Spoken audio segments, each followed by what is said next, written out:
Chers amis, que la paix et la grâce de Dieu soient avec vous. Je suis très heureux du privilège qui est mien d'être avec vous pour vous présenter un exposé. Vous savez ce que vous devez faire pour être toujours au courant de mes prochains exposés. Ce qu'il faut faire, c'est de vous abonner à ma chaîne.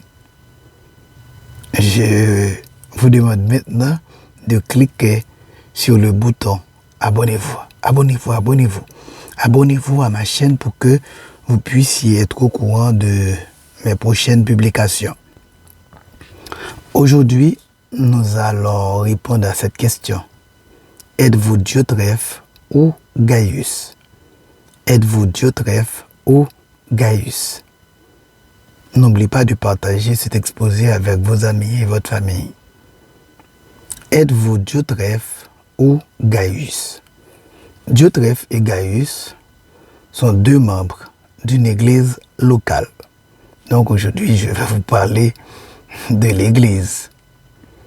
Eh bien, vous savez, chers amis, le mot église signifie appeler hors d'eux. Il est dérivé de deux mots grecs. Le mot grec ex, qui signifie hors d'eux, et kalein, qui signifie appeler. Dans l'église, on ne doit rencontrer que des sauvés, des gens de bien, des adeptes de la vérité, des protecteurs de migrants, des protecteurs des pauvres, des protecteurs des affamés, des protecteurs de ceux qu'on maltraite et exclut en un mot, des gens qui aiment leur prochain. Mais vous savez, ces gens-là, on va les rencontrer dans l'église appelée Église universelle. Je vais vous dire en passant qu'il y a deux sortes d'églises. Il y a l'église locale. Ce sont les assemblées qui se réunissent dans un endroit précis. Et il y a l'église universelle ou mystique.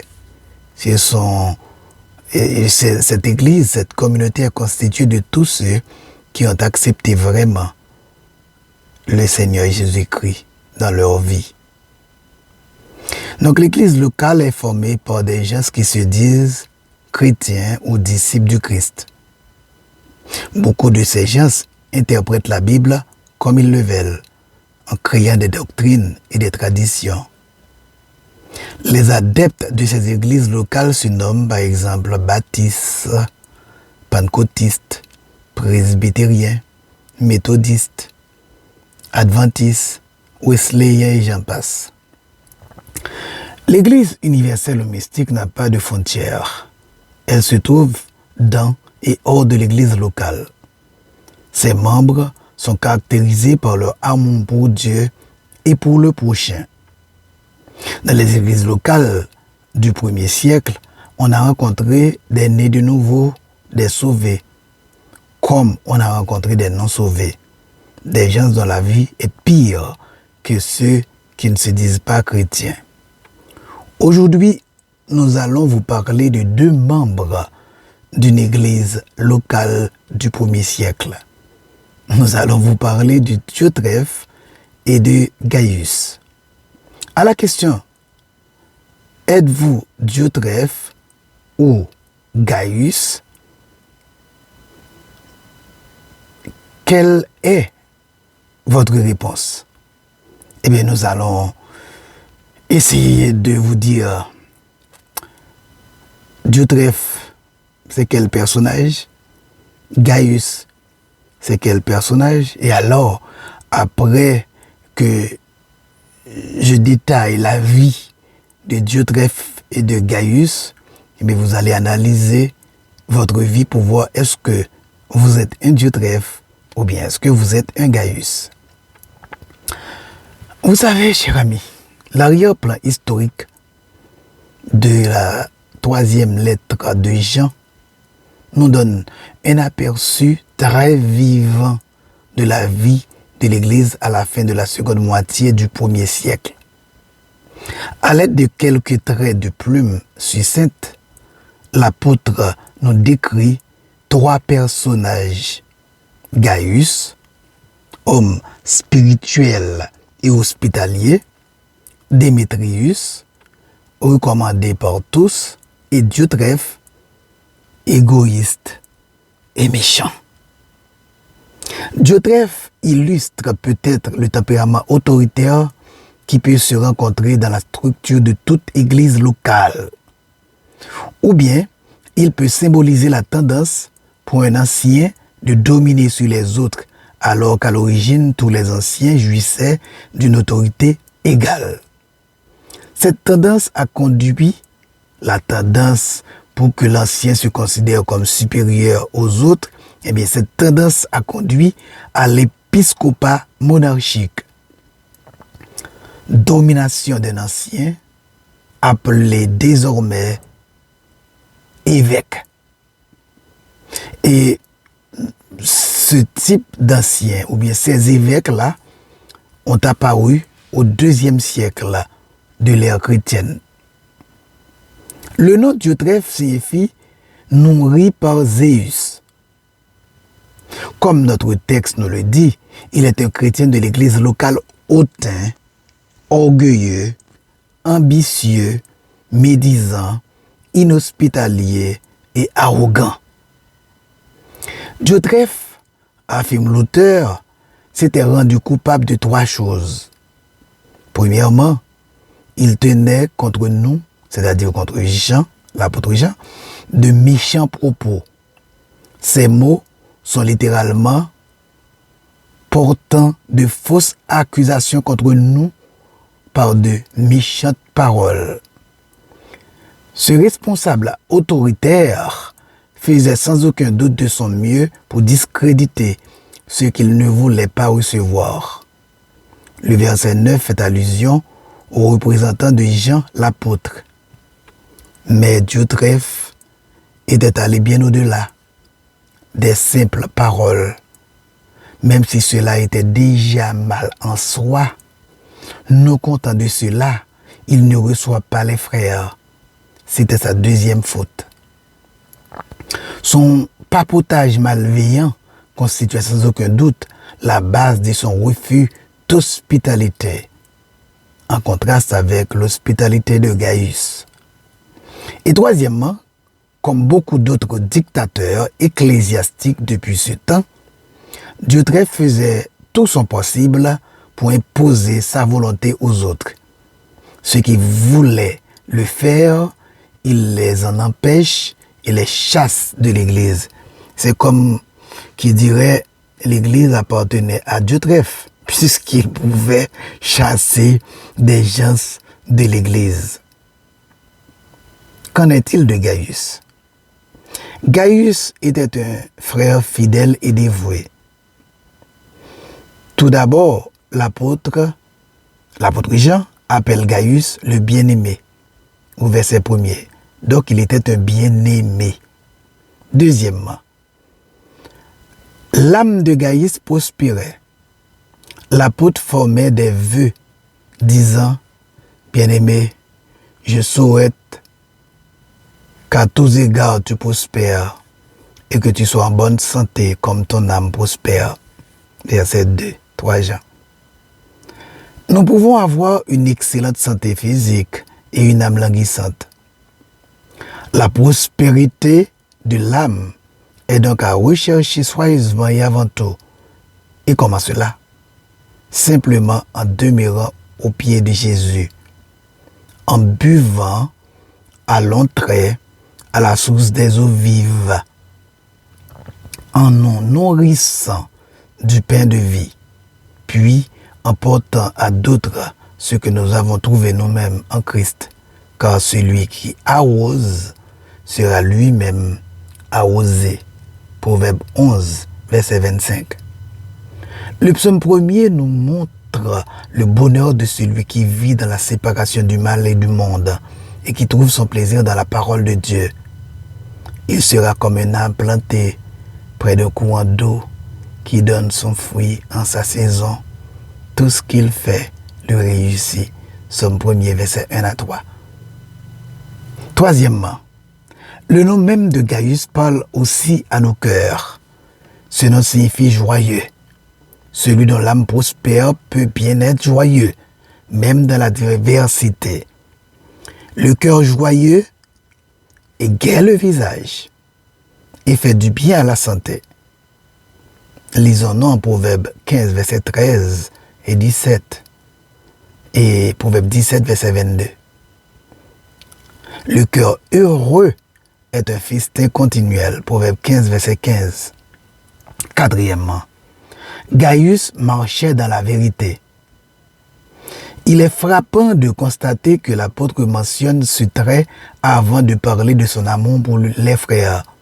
Dans notre temps, où les erreurs et les doctrines perverses se multiplient, il est de toute importance de connaître la vérité.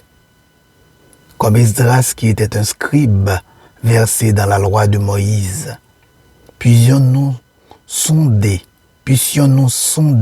les Écritures, ne rien y ajouter, ne rien en retrancher et garder le bon dépôt par l'Esprit Saint qui habite en nous. Marcher dans la vérité, c'est donc suivre ici-bas les traces de Jésus et mettre en pratique la parole de Dieu. Cinquièmement, Gaius exerçait l'hospitalité. On pourrait même dire qu'il s'appliquait à cela. Aux Hébreux, il avait été dit, n'oubliez pas l'hospitalité, car par elle quelques-uns, à leur insu, ont logé des anges. La seconde épître de Jean nous désigne quels sont ceux que nous ne pouvons pas recevoir dans nos maisons. Ils disent, ceux que nous ne pouvons pas recevoir dans nos maisons, ce sont ceux qui n'apportent pas la doctrine du Christ, et en particulier ceux qui sont appelés sous les noms de séducteurs et d'antichrist. Sixièmement, l'apôtre peut encore faire mention de la fidélité de Gaius. Bien-aimé, tu agis fidèlement. Bien-aimé, tu agis fidèlement dans tout ce que tu fais envers les frères et cela envers ceux-là même qui sont étrangers. Lydie, après sa conversion et son baptême, peut dire à Paul et Silas, « Si vous jugez que je suis fidèle au Seigneur, entrez dans ma maison et demeurez-y. » Et elle nous y contraignit. Acte 16, verset 15. Comme cela est beau! Si nous sommes fidèles au Seigneur, nous agirons fidèlement dans tout ce que nous ferons envers les frères. L'attachement du cœur à Christ se manifeste au dehors par notre dévouement pour nos frères. Septièmement, enfin, un dernier trait de ce réjouissant tableau, c'est l'amour de Gaius. Il marchait dans la vérité, mais il marchait aussi dans l'amour. Ses frères étrangers ont rendu témoignage à ton amour devant l'assemblée. Quel beau témoignage! L'amour de Dieu était versé dans son cœur par l'Esprit Saint, puis se répandait au dehors sur de bien-aimés frères qu'il recevait chez lui et auxquels il donnait tous ses soins affectueux. Le contraste entre Gaius, le juste, et Diotrephe l'impie est frappant, car ils sont aux antipodes l'un de l'autre. Alors que le premier est hospitalier et plein de grâce, l'autre est son contraire. Gaius aime la vérité et Diotrephe adore se regarder dans une glace, en fait du bronze poli, et il est émerveillé par ce qu'il voit, car il s'aime lui-même. Il se sert de la position d'autorité qu'il a réussi à usurper, probablement par l'intimidation, pour tyranniser l'Église. Jean ne réprimande pas Diotrephe pour une hérésie, mais pour son arrogance. L'apôtre dit avoir déjà écrit une lettre à l'Église. Et comme il utilise le singulier, c'est qu'il parle de la même assemblée dans toute la lettre, celle dont Gaius fait partie, Mais il ne semble pas que ce dernier soit au courant de l'existence de cette lettre, bien qu'elle ait été adressée à l'Assemblée dont il est l'un des responsables. Cette lettre s'est donc perdue, et tout porte à croire que Diotrephe l'a interceptée. La description que Jean fait de Diotrephe, à savoir qu'il aime être le premier, est au cœur même du problème. En grec, cette expression est un participe composé de M et premier, être étant sous-entendu. En un seul mot, Jean peint les mobiles de Diotrephe, qui sont aussi ceux de tous les chefs de parti et de tous les fondateurs de sectes. Ce sont de gros égoïstes imbus et centrés sur eux-mêmes. L'orgueil, une vaniteuse ambition, est la cause de la plupart des divisions partout et en tout. En voulant être le premier, Diotrephe rejette les autres. Et les paroles de Jésus qui dit « Celui qui s'élève sera abaissé. Beaucoup qui sont maintenant les premiers seront les derniers. » Dans le Nouveau Testament, le mot grec pour le premier n'apparaît qu'ici et dans l'épître de Paul aux Colossiens. Colossiens 1, verset 18, où il est question de la prééminence de Jésus-Christ parce qu'il occupe le premier rang en tout. Indirectement, oui, dis-je, indirectement, Jean accuse Diotrephe d'usurper la place de Jésus. C'est très grave, parce que par son ambition personnelle et le pouvoir despotique qu'il exerce au sein de l'Église qu'il dirige à sa manière, Diotrephe occupe effectivement le rôle du Seigneur qui est le seul chef de l'Église. Il n'est donc pas surprenant que Diotrephe n'accepte pas l'autorité apostolique de Jean et qu'il ne tienne pas compte de ses paroles. En quelques mots, Jean adresse 4 reproches à Diotrephe. Premièrement, il s'est rendu coupable de tenir contre lui de méchants propos. La diffamation est l'arme préférée des politiciens et de tous ceux qui cherchent à s'élever au-dessus des autres. Au lieu de gagner la confiance du peuple en manifestant un caractère vertueux, les médisants essaient de démolir la confiance accordée à d'autres qu'à eux-mêmes. Le verbe grec rendu par tenant de méchants propos, fluaron, n'apparaît qu'ici dans le Nouveau Testament. Mais un mot similaire est rendu par parler à tort et à travers dans la première lettre de Paul à Timothée, 1 Timothée 5, verset 13. Les accusations malveillantes de Diotrephe contre Jean sont perverses, fausses et diffamatoires. S'il s'attaque sauvagement à l'apôtre, c'est parce qu'il le perçoit comme une menace contre son trône, son pouvoir et son prestige au sein de l'Église. C'est aussi ce qu'ont fait les faux enseignants contre Paul dans l'Église de Corinthe. Nous pouvons lire cela en 2 Corinthiens 7, 2 Corinthiens 10, 11, 12 et 13. Les Écritures condamnent sévèrement et de manière répétitive toute forme de calomnie et de médisance. Deuxièmement, et comme cela a déjà été dit, Diotrephe refuse de recevoir les frères de passage qui proclament pourtant la vérité de l'Évangile.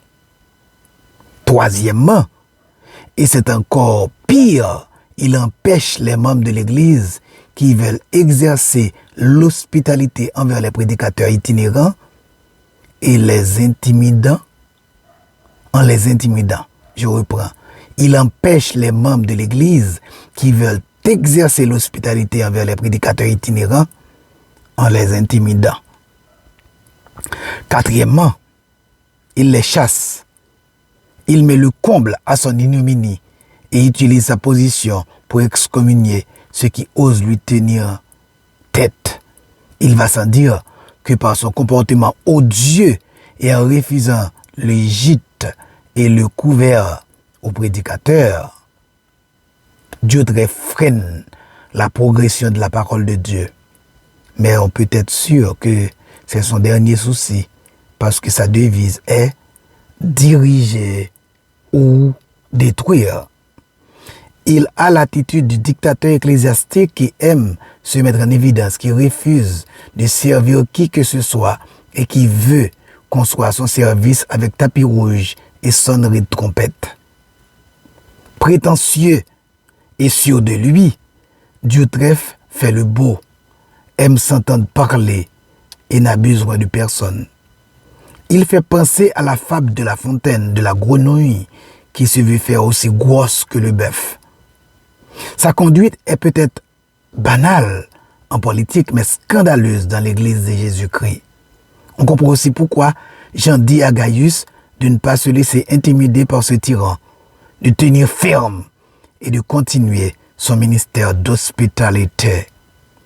L'orgueil et la soif de pouvoir sont presque toujours à l'origine des conflits humains, y compris dans les assemblées chrétiennes.